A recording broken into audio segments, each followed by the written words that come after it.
My name is Baird Fleming. I've got a doctorate in veterinary medicine from the University of Florida, and we're currently here on the island of Roatan off the north coast of Honduras in Central America. I've had lots of experience with dolphins in captivity, but lots of experience of dolphins in the wild too. It's always neat seeing them, and if you get the chance to jump in with them and you're lucky enough that they hang around, it's really a beautiful thing. In terms of their intelligence and the way that they react to snorkelers and the boats, it amazes me every day. I've been very fortunate. I've had some fantastic encounters in the wild with dolphins and with pilot whales and orcas. And, you know, it's not a common occurrence. It's not something that happens every week, but when it does, it's certainly magical. They're very, very interactive, very acrobatic at the surface, and they get very, very close, and the way that they will look at you and play with you, and oftentimes we will have them mimicking us. Recently we had an episode where some dolphins went into an area that was called Dolphin Den, and the reason it was called Dolphin Den is that people have found dolphin skulls and dolphin bones and stuff inside of this cave.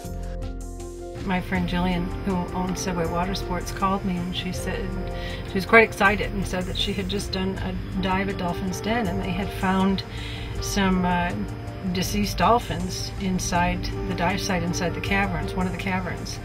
And she was obviously upset about what she discovered and was somewhat befuddled about what they had seen. When they came across these animals, it was a very recent occurrence. These animals had died within hours after them diving on the site. I was kind of nervous to go in the cave. To be honest, I was kind of nervous at the first time, but after I went in there, it was something it was terrible, you know, to see these dolphins, beautiful dolphins up in there, hooking, trapped in this cave, no way to go. Dolphins have an extra sense that we don't have, which is echolocation. It's almost like it's an acoustic sonar that they use to kind of map out what is in front of them. They send out sound signals through their melon. They send air over a ripply tissue right before their blowhole that sounds like clicks, comes through their melon, which is the same density as seawater, and then it goes out into the water, murky or not, bounces off whatever is in their environment, comes back through their lower jaw and is translated into their brain as a mental picture. And they put a lot of faith in this, but they also put a lot of faith in their eyesight. So when they're going inside of the cave and they see that light in the background, what probably happened was they thought, oh, there's a way to get out, we just got to go through here. When dolphins start getting desperate and needing air, their number one thing is, I need to get to the surface to breathe. It was so eerie. It was like swimming into a crime scene. You know something really horrible has happened here, but you just can't question the witnesses. And so you want to try to put things together and piece together this puzzle of why did these animals die here? For some reason, the dolphins, once they went in the area, didn't just swim right back out again. There was ample room for them to swim out.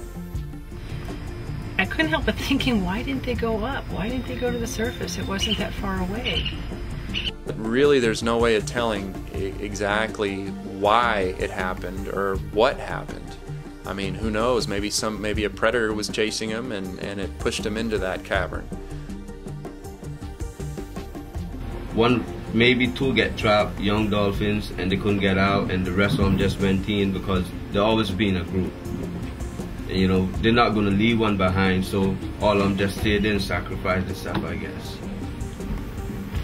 This is the first documented discovery of the death of dolphins in this particular location, and so it certainly leads, it gives credence to the myth that this is a place where dolphins die.